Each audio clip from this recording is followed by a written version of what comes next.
Well, last time we talked about how the EU-Japan trade deal has come into force. Well, today we're actually going to talk about that and what it actually means. This article here from The Conversation. So, 2 new landmark agreements between the EU and Japan have come into effect on February the 1st, 2019.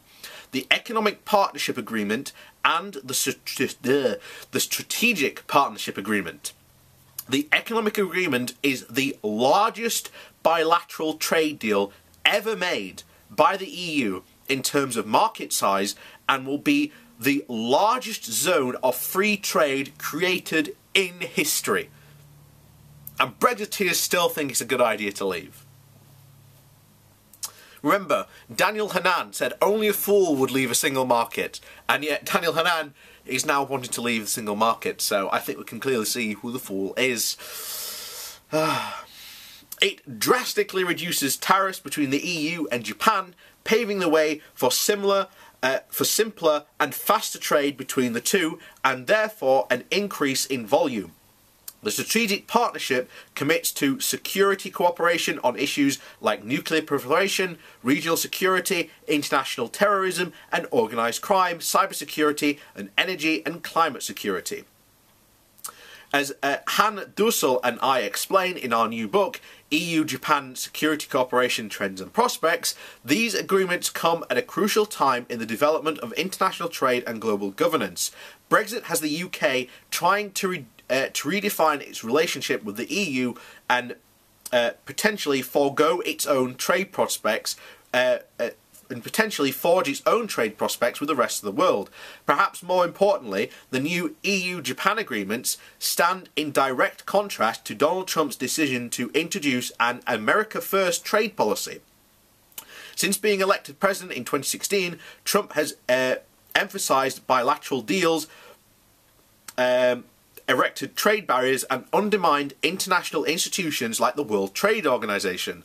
Indeed, it was the anticipation of Trump's nationalist policies, and especially his withdrawal from the TTP, that's the Trans-Pacific Partnership Trade Agreement, that gave renewed impetus to the EU and Japan's lingering negotiations for the two agreements. Large trade agreements notoriously take a long time to negotiate, and talks between the EU and Japan first began back in 2013.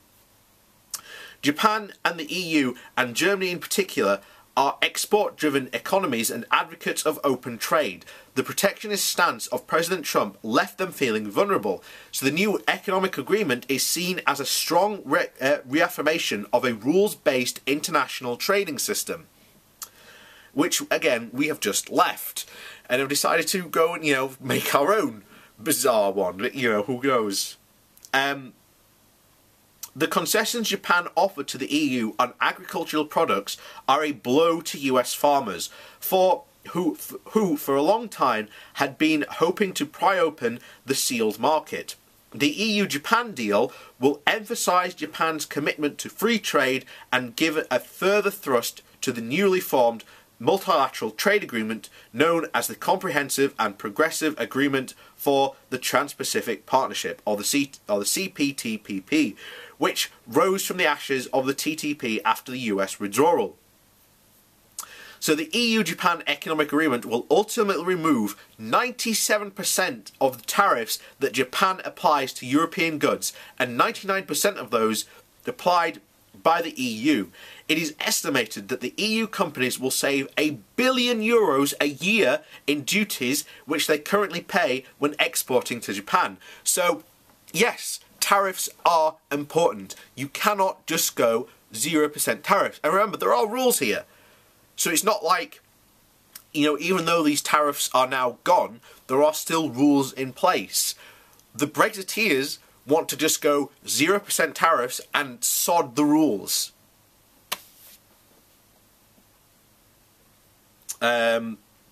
So a number of long-standing regulatory barriers, for example, on car exports will also be removed. The agreement will open up the Japanese market of 127 million customers to key EU agricultural products and increase EU export opportunities in many other sectors, such as financial services. Bear in mind, as we said before, the UK is 80%, our economy is 80% financial services. Well, 80% service-based. We are a service-based economy. The EU and the single market is the only trade agreement that is based on services. No other country in the world will do a trade deal just solely on services, because we are not strong enough to do this on our own, which we are about to find out. But yeah, that's another story for another time, I'm sure. As Japan will scrap duties on agricultural products, the Europeans stand to gain most from the exports of consumer products such as cheese, pork and wines. So sorry British farmers, but you ain't getting your cheese exported to Japan or pork unless you'll have the benefit for the next, 50 or so days. So enjoy that while it's lasts, and remember guys, you were one of the highest groups of people that voted to leave the EU.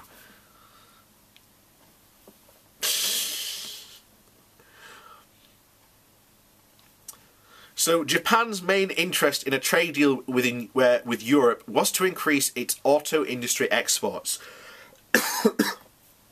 The EU currently imposes a 10% tariff on Japanese cars.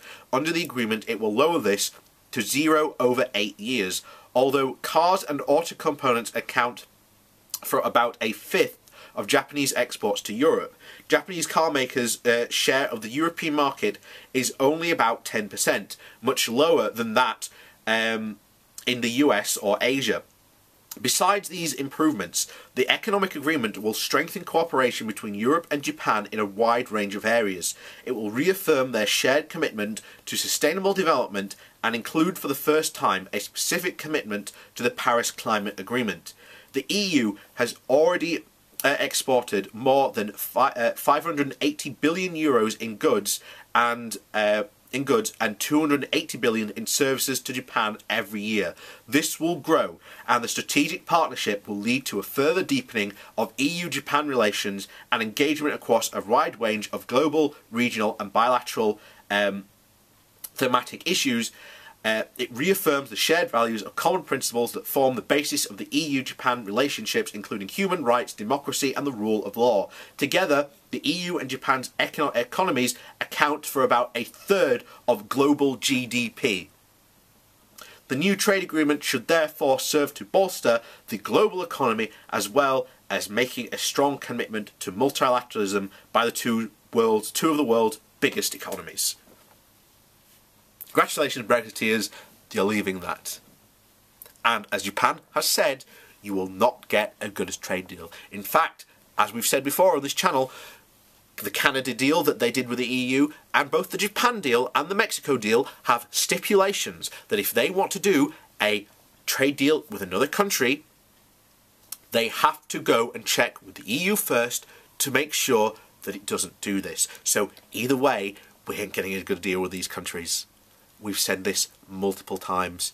You are going to screw this country up so badly, and you based it on ridiculous imperialistic fantasies. Congratulations, idiots.